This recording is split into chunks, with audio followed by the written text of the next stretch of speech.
Hey everyone, welcome back to listen up classes. This is Vidit Prakash राय और आज हम एक बहुत ही इंटरेस्टिंग टॉपिक पर बात करने वाले हैं। आज हम बात करेंगे हिस्ट्री को पीरियडाइज कैसे किया जाता है, यानी कि हम हिस्ट्री को अलग अलग पीरियड में क्यों और कैसे डिवाइड करते हैं। अगर आपको हिस्ट्री पसंद है या आपको समझने में प्रॉब्लम होती है कि हिस्ट्री को किस तरीके से डिवाइड किया गया है, तो ये वीडियो आपके लिए परफेक्ट है। चलिए शुरू करते हैं। सबसे पहले बात करते हैं पीरियडाइजेशन होता क्या है।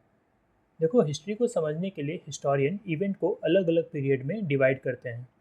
ये अलग अलग पीरियड कैसे बनाए जाते हैं? हिस्टोरियन को जब लगता है कि कुछ खास चीज़ें लाइक सोसाइटी, पॉलिटिक्स या कल्चर में बड़े बड़े चेंजेस आए हैं, तब वो एक नए पीरियड का नाम रखते हैं। एक फेमस एग्जाम्पल है जेम्स मिल। 1817 में स्कॉटिश इकोनॉमिस्ट और फिलोसोफर जेम्स मिल ने 3 वॉल्यूम में बुक लिखा जो बहुत ही फेमस हुआ था, a history of British India. इसमें मिल्स ने हिस्ट्री को 3 पीरियड्स में डिवाइड किया, हिंदू, मुस्लिम और ब्रिटिश। लेकिन क्या आप सोच सकते हैं कि इसमें प्रॉब्लम क्या थी? मिल्स ने इंडियन हिस्ट्री के रूलर को रिलीजन के बेसिस पे डिवाइड किया था, लेकिन क्या पूरी सोसाइटी को रिलीजन के बेसिस पे डिवाइड करना सही है? सोचो, उस टाइम सिर्फ एक रिलीजन नहीं था। इंडिया हमेशा से एक ऐसी जगह रहा है जहाँ अलग अलग धर्मों का कोएग्जिस्टेंस था। तो हिस्ट्री को सिर्फ हिंदू या मुस्लिम कह के डिवाइड करना बहुत ही सिंपल वे था, जबकि ग्राउंड रियलिटी इससे काफ़ी कॉम्प्लेक्स थी। जेम्स मिल का मानना था कि ब्रिटिश रूल इंडिया के लिए सिविलाइजिंग मिशन था। उनका ये मानना था कि हिंदू और मुस्लिम डिस्पॉट्स इंडिया को रूल कर रहे थे और ब्रिटिश रूल के आने के बाद इंडिया सिविलाइज्ड हो पाई। मिल्स ने कहा, ब्रिटिश रूल ने ही इंडिया को यूरोपियन मैनर, इंस्टीट्यूशन और लॉ सीख कर प्रोग्रेस दी है। लेकिन आज के टाइम में हम इस तरीके की हिस्ट्री को नहीं दिखाते हैं।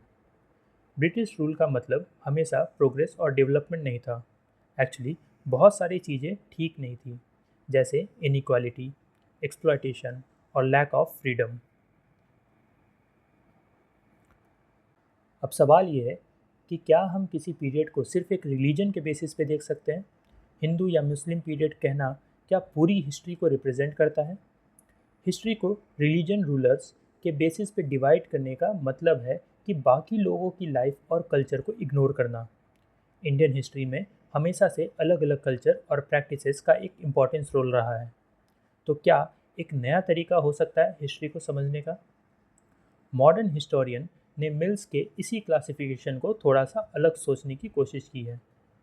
उन्होंने इंडियन हिस्ट्री को एंशियंट, मिडिवल और मॉडर्न पीरियड में डिवाइड किया, लेकिन यह क्लासिफिकेशन भी वेस्टर्न थॉट पे बेस है।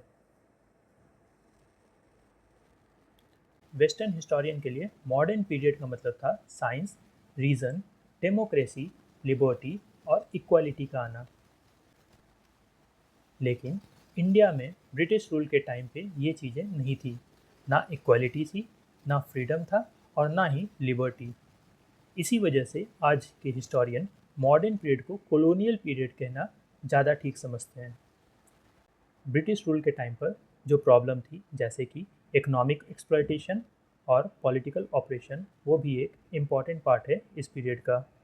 सो बच्चों, ये था एक क्विक ओवरव्यू कैसे हम हिस्ट्री को पीरियडाइज करते हैं और क्यों ये ज़रूरी है कि हम इसे अनबाइस्ड तरीके से समझें। मिल का पीरियडाइजेशन हमारे लिए एक लेसन है कि हमें हिस्ट्री को कैसे और किस एंगल से देखना चाहिए। अगर आपको ये वीडियो पसंद आया तो लाइक ज़रूर करना, कमेंट में बताना कि आपको नेक्स्ट वीडियो किस टॉपिक पे चाहिए। और हाँ, चैनल को सब्सक्राइब करना मत भूलना ताकि आपको ऐसे ही इंटरेस्टिंग कंटेंट मिलते रहे। See you in the next video. तब तक के लिए take care and keep learning. Thank you.